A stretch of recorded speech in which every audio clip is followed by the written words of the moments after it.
আবু তালিব বলেন, হে ভাতিজা, তোমার মা বলেছেন তুমি যখন তোমার মার পেটের মধ্যে ছিলা ওই অবস্থায় তোমার মা বলেছেন রাস্তা দিয়ে যখন তোমার মা হেঁটে যাইতো তোমার মার উপর দিয়ে আসমানের উড়ন্ত পাখিগুলো উড়ে যাইতো না, ব্রেক ঘুরাইয়া সাইড দিয়া যাইতো আর পাখিগুলো তাদের বাসায় তোমার মাকে সালাম জানাইতো। আর কি শুনছেন?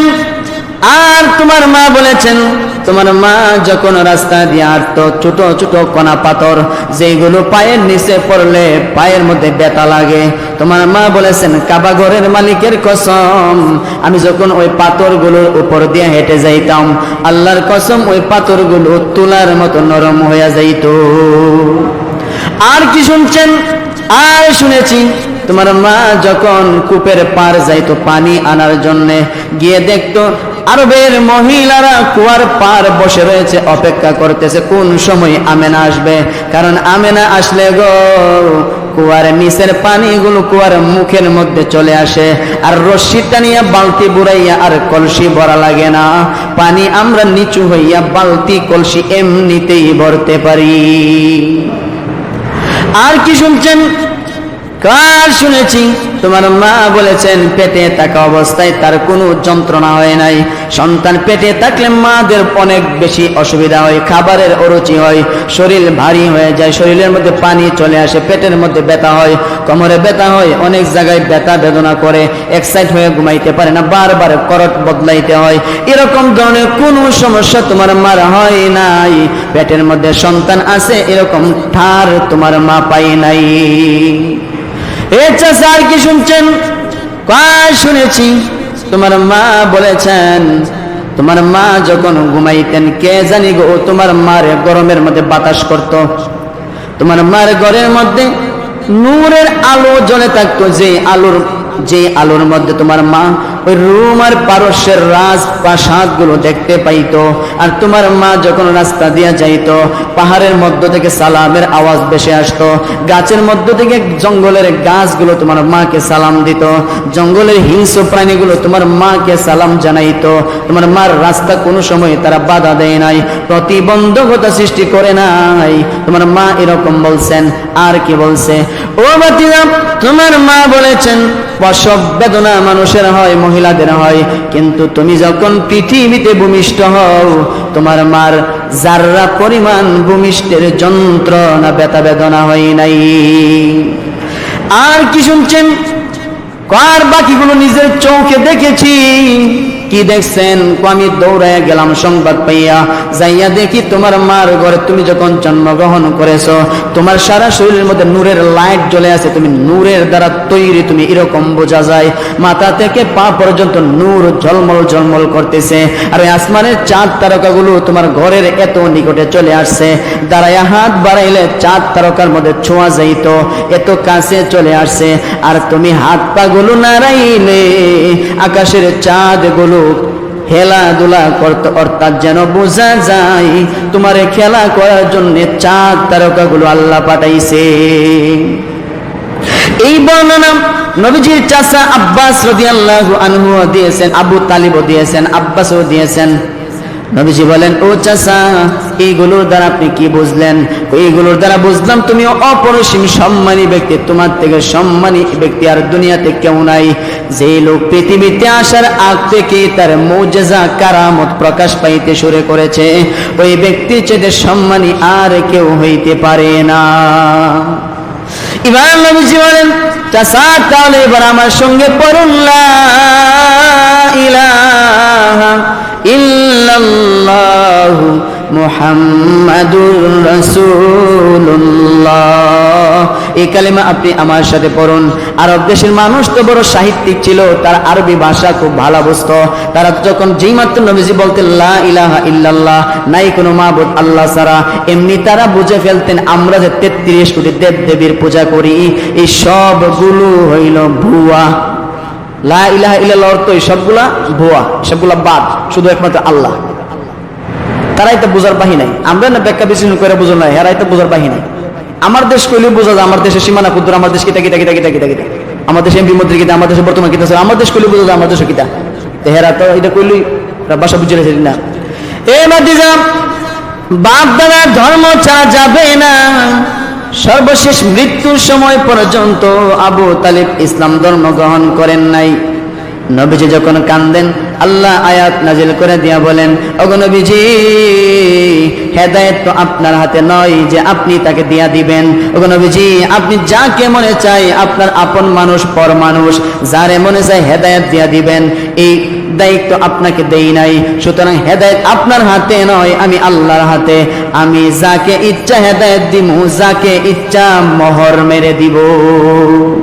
যার ইচ্ছা হেদায়েত আমি দিব, যার ইচ্ছা মোহর মেরে দিব। প্রশ্ন, আবু তালিব আল্লাহ হেদায়েত দিয়ে লাইলে আল্লাহর অসুবিধা কি আছেন? এখানে অনেকগুলো কারণ আছে। আবু তালিবকে কেন আল্লাহ হেদায়েত দেন নাই, মুসলমান কেন আল্লাহ বানান নাই, অনেকগুলো কারণ। এটা করলে তো আর আজকে আলোচনা হইতো না, এটা অনেকদিন কমনে। এবার আবু তালিব বলেন, ভাতিজা, সব নিজের চোখে দেখলাম। নবীজির জন্মের পরে নবীজির দাদা আব্দুল মুত্তালিব বলেন, উনি ছিলেন কাবাগরের মুতাওয়াল্লি, কাবাগরের জিম্মাদার, কাবাগরের দায়িত্ব ওনার হাতের মধ্যেই ছিল। কাবাগরের রক্ষণাবেক্ষণ যা কিছু আছে সব কিছু ওনার দায়িত্বে ছিল। এবং জমজম কুয়ার দায়িত্ব পর্যন্ত, অর্থাৎ কাবারের সীমানায় যা কিছু আছে সব ওনার আয়ত্তে ছিল, ওনার অধীনেই ছিল। উনি তখন কাবাগর পরিষ্কারক অবস্থায় ছিলেন, কাবাগরের সামনেই ছিলেন।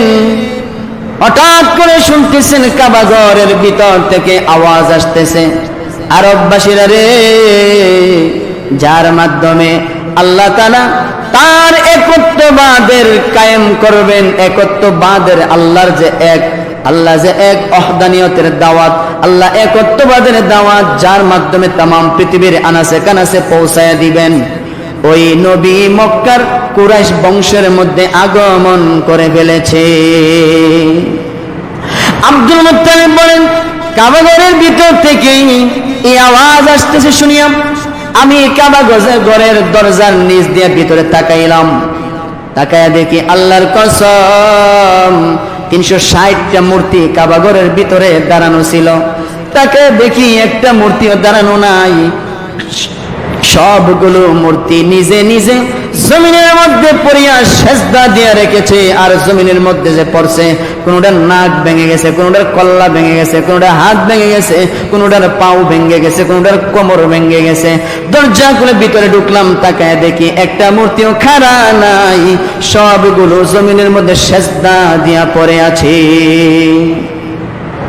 আমি বুঝে ফেলেছি, যার মাধ্যমে আল্লাহ রাব্বুল আলামিন আল্লাহর দ্বীনের দাওয়াত কায়েম করবেন, আল্লাহর একত্ববাদের দাওয়াত দিবেন, এই দুনিয়াতে ইসলাম কায়েম করবেন, ওই নবীর আগমন হয়ে গেছে।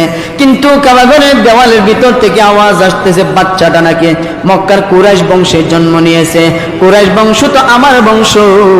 আমি এবার দৌড় দিলাম বাড়িতে যাই, কি হয়েছে, আমার বংশের নাম কাবাগরের ভিতর থেকে কেন বলতেছে। দৌড় দিলাম বাড়িতে, বাড়িতে গিয়ে দেখি আর কারো নয়, আমার সন্তান আব্দুল্লাহর ঘরে মুহাম্মদের আগমন হইয়া গেছে। আব্দুল মুত্তালিব দাদা দয়া বাড়িতে গেলেন, গিয়ে ডাক দিছেন, মাগো, তোমার এত সুন্দর ফুটফুটে একটা সন্তান জন্ম নিয়েছে, আমার ছেলে আব্দুল্লাহ জীবিত থাকলে বড় খুশি হইতো। ও মা, কি নাম রাখবা তোমার সন্তানের? আমেনা ডাক দিয়ে বলেন, হে আব্বা জান, নাম কি রাখবো? নাম তো আগের থেকেই ঠিক হয়ে গেছে। কি ঠিক হয়ে গেল? কে তার নাম ঠিক করে দিল জানি না গো, কিন্তু বাচ্চা যখন জন্ম নিয়েছে সঙ্গে সঙ্গে কে জানি গো গাইবি আওয়াজ দিয়া বলেছে, আমেনা গো, এই বাচ্চার নাম দুনিয়ার কেউ রাখবে না গো, এই বাচ্চার নাম আসমানে আহমদ। আসমানের মধ্যে সবাই তাকে আহমদ বলে চিনে। আহমদ নবীজির আরেকটা নাম। ঈসা নবী বক্তব্য দিয়ে গেছেন, আমাদের কোরআনের মধ্যে আয়াত আছে, ঈসা নবী তার উম্মতদেরকে বক্তব্য দিতেন যে, ও আমার উম্মতেরা, আমি হায়াত পাবো না, কিন্তু তোমরা যদি হায়াত পাও, অথবা তোমাদের পরবর্তীতে যেই সমস্ত ভাইয়েরা পৃথিবীতে আসবে তাদেরকে তোমরা জানায়া দিবা, এর পরবর্তীতে, আমার পরবর্তীতেই একজন নবী পৃথিবীতে আসবেন, যিনি হলেন আল্লাহর পরেই সম্মানী, আল্লাহর প্রিয় মাহবুব, আল্লাহর প্রিয় হাবিব, আল্লাহর প্রিয় বন্ধু, যারে না বানাইলে আল্লাহ আমাদের কাউকে বানাইতেন না। ওই নবী পৃথিবীতে আগমন করবেন, উনি হলেন শ্রেষ্ঠ নবী, শেষ পয়গম্বর, তারপরে আর কোন নবী পৃথিবীতে আসবেন না। ওই নবীটার নাম আসমানের মধ্যে আহমদ। ঈসা নবী বলেছেন বাদা ইসমুহু আহমদ, আমার পরে একজন নবী আসবেন যার নাম আসমানের মধ্যে আহমদ, কিন্তু দুনিয়াতে আয়েশা মুহাম্মদ নামে পরিচিত হইবেন। আমিনাও বলতেছেন হে আব্বাজান, কে জানি গাইবী আওয়াজ দিয়া বলেছেন আসমানের মধ্যে যার নাম আহমদ, সমস্ত ফেরেশতারা আহমদের নামটা ভালো করে চিনে, কিন্তু দুনিয়াতে আসার পরে তার নাম আল্লাহ রেখেছেন মুহাম্মদ। সুতরাং আমার সন্তানের নাম আসমানের মালিক আল্লাহ মুহাম্মদ নাম রেখেছে, মুহাম্মদ নাম রেখেছেন। আবু তালিবের আরো কিছু বক্তব্য আছে। আবু তালিব নবীজিকে বলেন ভাতিজা, তোমার মা বলেছেন তুমি যখন জন্ম নিয়েছো, যে মাত্র ভূমিষ্ঠ হইলা, বাচ্চারা ভূমিষ্ঠ হওয়ার পরে সারা শরীরের মধ্যে রক্ত লাগা থাকে, পানি লাগা থাকে, টয়লেট টিস্যু দিয়ে পরিষ্কার করতে হয়, ময়লাগুলো পরিষ্কার করতে হয়, ঠিক নেই? কিন্তু আবু তালিব বলেন ভাতিজা রে, তোমার মা আমেনা বলেছেন তুমি যখন পৃথিবীতে আসছো, তোমারে কে জানি রে একেবারে ধুইয়া মুচ্ছা পরিষ্কার করে পৃথিবীতে পাঠাইছে। ও ভাতিজা, তোমার মা বলেছেন তুমি পৃথিবীতে আসার সাথে সাথে জমিনের মধ্যে পড়িয়া সিজদা দিয়েছো, সিজদা দিয়ে তুমি আল্লাহর শুকরিয়া আদায় করেছো, আর বলেছো সুবহানা রাব্বিয়াল আলা, আল্লাহ পাকের প্রশংসা তুমি করেছো, এবং উম্মতের জন্য কথা বলেছো, ইয়া হাবলি উম্মতি বলে তুমি সিজদার মধ্যে কথা বলেছো। তুমি সিজদা থেকে উঠিয়া কাবা ঘরের দিকে আত্তাহিয়াতু সূরাতে বসে রয়েছিলে, এই অবস্থায় তোমার মা টান দিয়া তোমার কুলের মধ্যে নিছে, নেওয়ার পরে উম্মে আইমান নামক খাদেমা মহিলার কুলের মধ্যে দিয়েছিল, নে তার তোর কুলের মধ্যে রাখ। ওই মহিলার কুলের মধ্যে নবীজির মার খাদেমা একজন মহিলা ছিল, যার কুলের মধ্যে নবীজিকে দিয়েছিলেন নবীজির মা। দেওয়ার পরে হঠাৎ করে ঘরটা অন্ধকার হয়ে গেছে।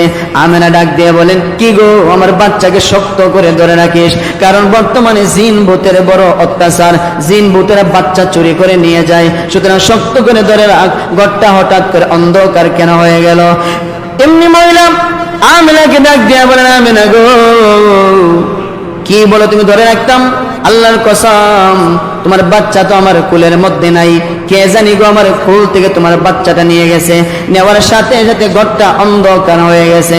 এমনি আমেনা চিৎকার শুরু করলেন, ও আল্লাহ, তুমি দিয়েছিলা আমার নারী সেরা ধন কলিজার টুকরা, এত সুন্দর বাচ্চা ধরে রাখতে পারলাম না গো। চিৎকার শুরু করছেন।